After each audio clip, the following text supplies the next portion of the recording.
We'll begin with a brief statement from Coach and then go to questions. We have 2 microphones in the room, so if you have a question, please raise your hand and we will bring one to you. Coach, whenever you're ready. I would just like to thank the fans so much for staying around and waiting for the seniors for the senior walk.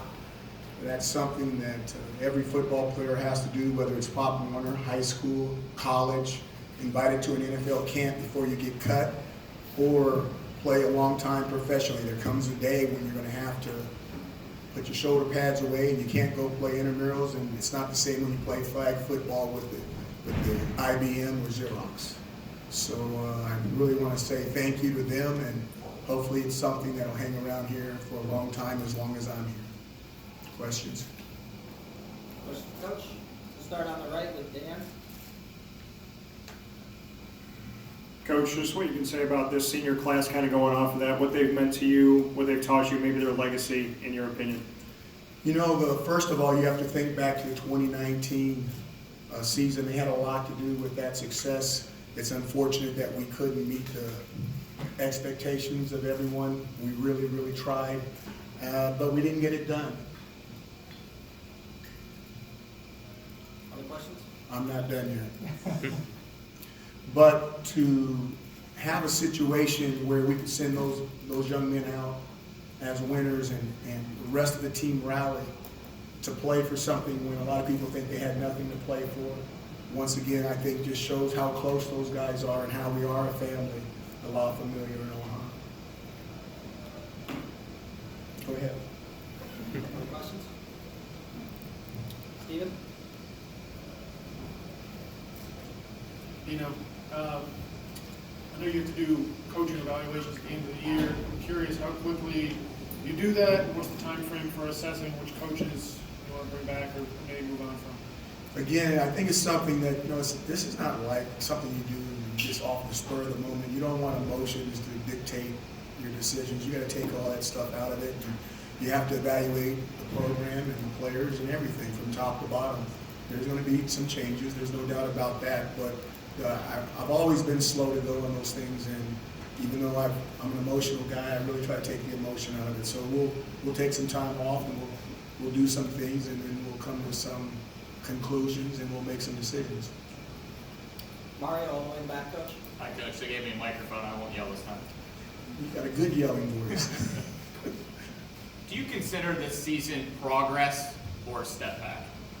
You know, this is what I think it's a negative that we can turn into a positive for everyone, the community, the media, everybody. I mean, you look at some things and you think about the new, I won't even go there. I won't go there. I'm going to hold on that statement.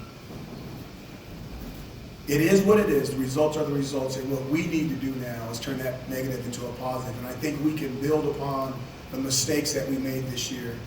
And hopefully that's going to lead us to something better in the future. Because if not, then this year was a waste. And I don't want this year to be a waste. I want it something that we remember as a family, not only on the football field, but in our lives as well. That anything that we want, we've got to work hard for, and it's never given to us. Nico, Coach, all the way back. It's similar to what you said a minute ago, especially with how frustrating this season was to end it that way. In overtime against a pretty good conference rival, a fumble return for a touchdown in overtime. I mean, what was all that like at the ending of that game? Well, it's amazing, and that's not just a rival. That's a rival that had an opportunity, if I'm not mistaken, to finish second in the ACC Atlantic, which is exactly what we did last year. So this was a good football team. Hey, they were banged up. They had some guys missing, but I guarantee you, if they want to add up who they had out and who we had out, because we had a bunch of guys missing.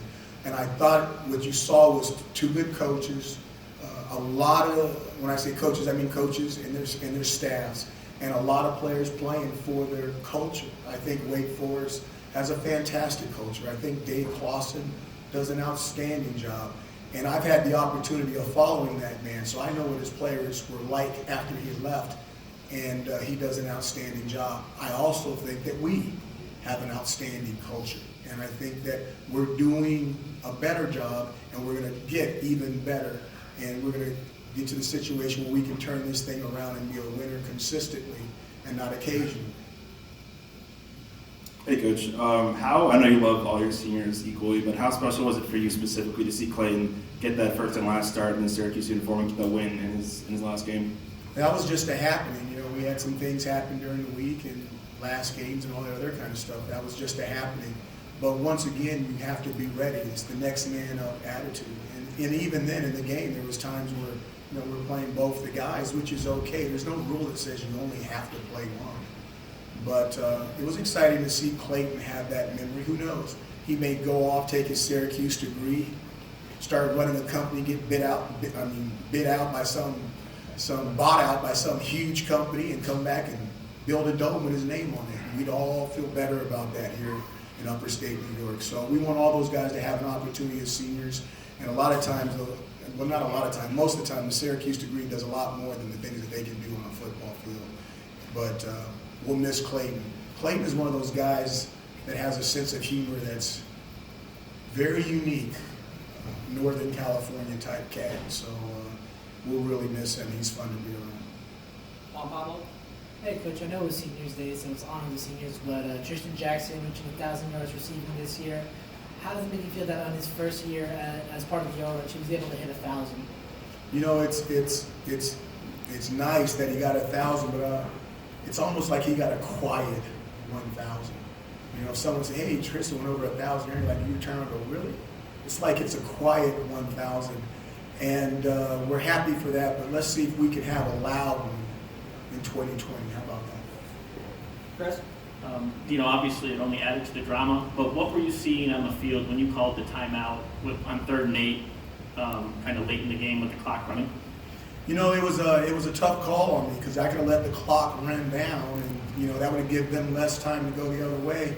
But a 3rd and 8 in that situation, if we convert, we're going to be able to run that clock down to nothing, and the game is going to be over without having an opportunity for the defense to go back out there again. You know, obviously we called the timeout. Clayton did a nice job. We called a combination we thought would be effective. There might have been a guy open, there might not have been a guy open, but the last thing that he understood is that we needed to get a field goal out of this thing. And by him throwing that ball away, allowing us to get a field goal based off of his decision, it forced them that they couldn't just run the ball or come out and kick a field goal with a field goal kicker that had never missed until earlier in the game. So it kept them throwing the football, and then the rest is history. That was a pass play that Trill took the ball away from that guy, right? Okay, that all goes into, because if we don't have that, any one of those plays or runs, and the field goal kicker comes out there. Dan? Just what you can say about Mo Neal through your entire time here he's been with you. First of all, he's been such a treat. He's a guy that always comes to practice with a smile on his face. He has a dad that is, and I shouldn't say, he has a family that's amazing. And his dad, I've had 2 really cool dads. Not that I shouldn't say this. I've had 2 outstanding dads that just stand out to me. And Mo Neal is one of them. Mo Neal's dad is one of those guys that come to practice, and he'd watch practice. He'd never say a word. He'd never say, "Hey, my kid should be playing more. My kid should be playing less." He never said a word. All he did was enjoy the practice. And it's rare to have dads like that, and especially at the practices. So my hat goes off to Mr. O'Neal. And the only other guy I had like that was Jimmy Garoppolo's dad. Jimmy Garoppolo's dad spoke to me twice in 2 years. Twice. One time was, "Hi, Coach, my name is da-da-da." I forgot his first name, Mr. Garoppolo. I'm like, "You're Jimmy's dad." He's like, "Yeah, I know your biz." So wait a minute, you're starting quarterback's dad. I got time for you. The second time was when his senior year, when we had just beat a team that we were supposed to lose by 21 in the opening game. And I told him his son was going to get drafted in the National Football League. And he says, "Coach, that's nice. You don't have to say stuff like that. We're just happy that that he's starting." And I'm like, "Mr. Garoppolo, you don't understand. This guy's going to play in the league." And he's like, "That's nice, Coach. We understand. We're happy he's getting his degree." And I had to sit him down and tell him, I'm talking about somebody, but I had to sit him down and tell him, "Your son is going to be a National Football League player." That's how humble he was, and that's how humble Mr. O'Neal is. And when you get parents like that, you're going to get sons like that. And when you get sons like that, you're going to have a fantastic family. John, all right?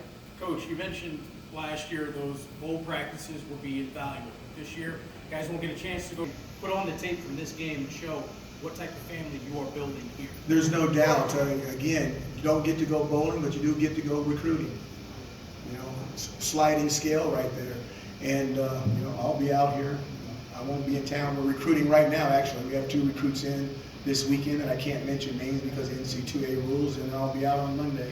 So recruiting happens right now. In fact, recruiting started right when the game ended, and it will carry on all the way to that second Wednesday in February, I believe. Last two questions, Coach. How do you remember your last How do you remember your last competitive football game and hang up the shoulder pads from your own experience? This is the second time I've been asked this question this week, and I'm going to answer it the exact same way. My last experience hanging up the shoulder pads, I was in the Canadian Football League. And I thought I was going to make the football team until I got injured in the week. And I got examined by the athletic trainer, and he found out I didn't have an ACL. And then they didn't play me the entire game. And then right before the game ended, they put me in for one play. And then they were going to take me out, but my roommate was the starting quarterback, and he waved the other guy off and gave me a second play trying to get me to show something of what I could do. And then after those two plays, they cut me the next morning at 8 o'clock in the morning, so they didn't have to do the surgery on my knee. So that was my last play. And it's exciting, and it's a lesson, and it's a lesson that I share with my football team as well, is that the last time that you're going to play this game for love is at the collegiate level. And the minute you graduate, the minute you become a senior, it's a business. And a business with business decisions. And they don't always go your way. And sometimes they don't do the right thing. So if you really want to enjoy it, you really want to have fun, you need to put your time into college football, because that's the pure part of this game. Thank you for asking the question. Last question, Coach. Mario in the back. I'll remember it with a really nice win at the end for the seniors, because I think that's very important. I'll remember it as disappointments. I'll remember it as seasonal swings where maybe the team was first and then individuals started popping up, and then it swung back to the team. And the coolest thing about football is you can't be about yourself. You have to be about others. And then when you start putting yourself first, there's normally difficulties and there's normally hard times. And we'll go back and we'll work hard on that culture again to make sure that we're always a family when we're representing the Orange. Thank you.